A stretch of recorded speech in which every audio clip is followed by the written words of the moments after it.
अस्सलाम वालेकुम, doctor हनाना here. आज मैं डिस्कस करूँगी एडिक्शन, यानी कि जिसे हम लोग ये कहते हैं कि हम हर किसी की फैमिली में ऐसे लोग होते हैं जो कि नशे जैसी बीमारी का शिकार होते हैं। उन्हें या तो वो शराब नोशी पे लगे होते हैं, या वो इंजेक्शंस की तरफ लगे होते हैं, या फिर वो कुछ ऐसी मेडिकेशन यूज़ कर रहे होते हैं जो कि जाके फर्दर उनको एडिक्शन की तरफ लेके जाती हैं। अब एडिक्शन बेसिकली होती क्या है? एडिक्शन के अंदर एक ऐसी सब्सटेंस, कोई भी किस्म का सब्सटेंस, उसका लीगली या इल्लीगल इस्तेमाल जो कि इंसान को उस पे मुनहसर करना, इंसान का सॉरी उस पे इंसान बनाना शुरू कर दे कि इंसान उस पे डिपेंडेंट होने लग जाए। अब इसके अंदर अल्कोहल, हेरोइन, मैरिजुआना और काफ़ी ज़्यादा फ़ीम, ये वो पेड्स वगैरह कहते हैं, काफ़ी ज़्यादा ये चीज़ें हैं जो कि इसकी क्लास के अंदर आ जाती हैं।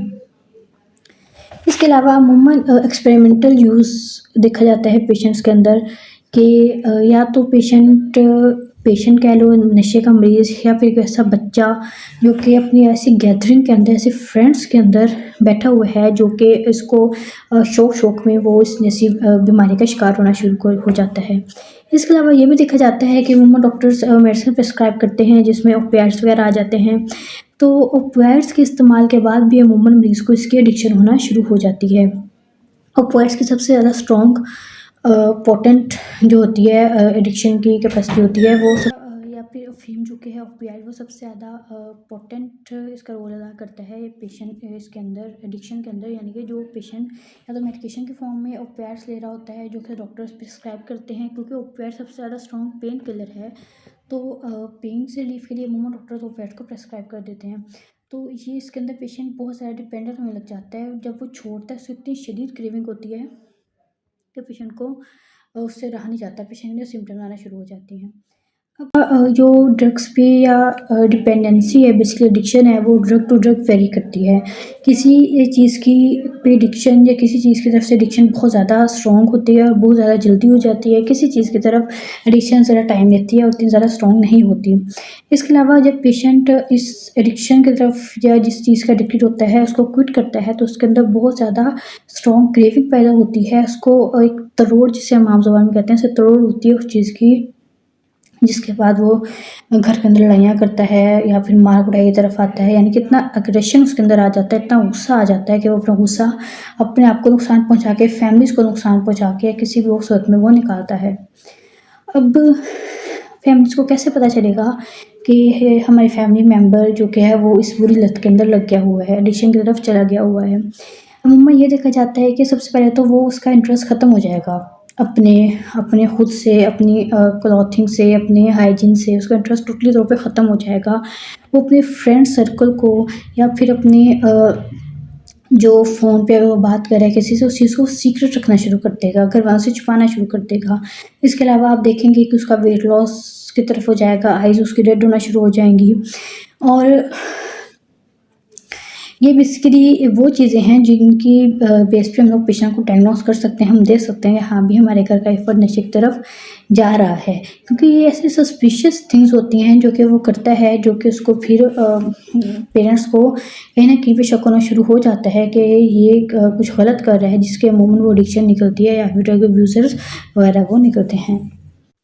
अब एडिक्शन की अलामत क्या हैं? एडिक्शन की अलामत के अंदर सबसे पहले यूफ़ोरिया आता है, यानी कि मरीज़ को लगता है कि मैं हवाओं में उड़ रहा हूँ, ठीक है? इसके अलावा मरीज़ के अंदर या तो बहुत ज़्यादा ओवर एक्टिव हो जाता है, जब अमूमन जैसे लोग आइस का नशा करते हैं, वो आइस का नशा करते हैं, वो सर से रात जागते हैं, आइस के यूज़ करने से अमूमन मरीज़ों को नींद नहीं आती। इसके अलावा वो स्कूल जाता है तो स्कूल के किसी भी काम में उसका इंटरेस्ट नहीं होगा, कि वो काम कर रहा है, कि ऑफ़िस जाता है पेशेंट तो उसको उसके काम में इंटरेस्ट टोटली तौर पे ख़त्म होना शुरू हो जाएगा। जैसे पहले बताया, वेट लॉस की तरफ पेशेंट जो कि आना शुरू हो जाएगा। इसके अलावा अगर ड्राइविंग एक्सीडेंट्स वगैरह अमूमन देखने को मिलते हैं।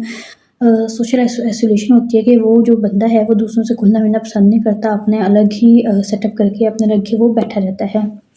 उसको प्रॉपर कंपनी वगैरह को पसंद नहीं करता।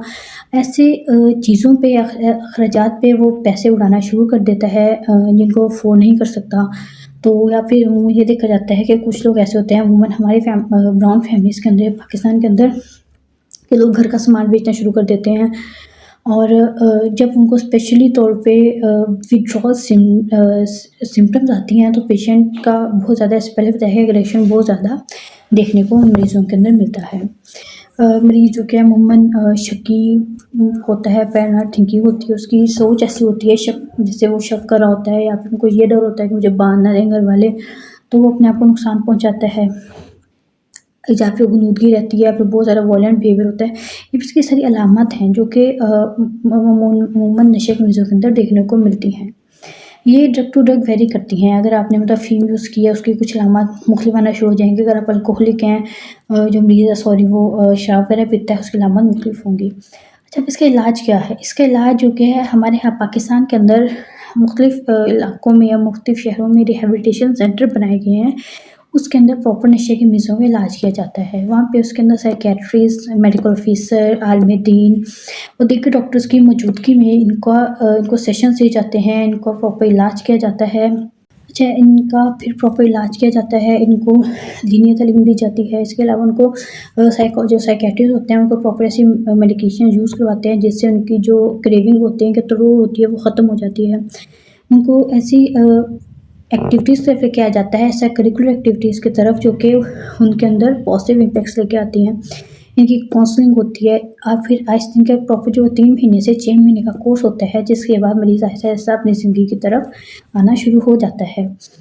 ये बेसिकली है, अगर आपके घर में भी ऐसा कोई पेशेंट है जो कि इस जैसी गंदी बीमारी का शिकार है, तो खुदारा उसको रिहैबिलिटेशन सेंटर में दाखिल करवाएँ, ताकि इसका प्रॉपर इलाज किया जा सके और आपका मरीज़ जो कि है इस बुरी बीमारी से निजात पा सके। कोई भी क्वेश्चन हो मुझसे ईज़िली कमेंट बॉक्स में पूछ सकते हैं। मेरे चैनल को लाइक करें, सब्सक्राइब करें। Thank you.